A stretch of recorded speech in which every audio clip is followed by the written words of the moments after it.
Hello दोस्तों, तो देखिए हम लोग दोस्तों ने 15 अगस्त के शुभ अवसर पे हम लोग गुप्ता डैम घूमने गए थे। वहाँ स्नान किए।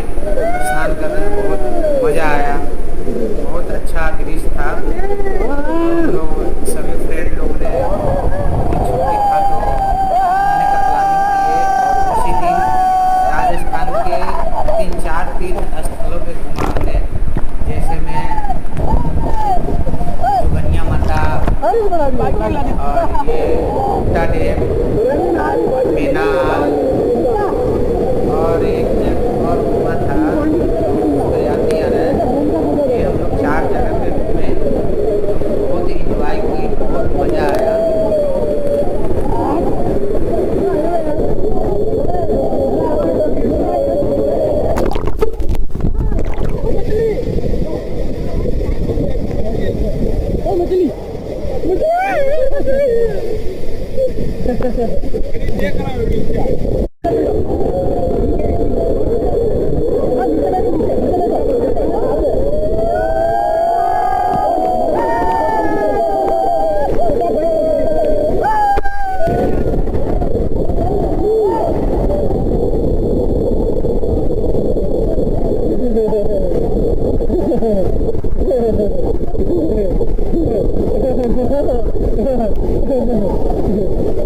我看一下，我被给他买，我被给他买。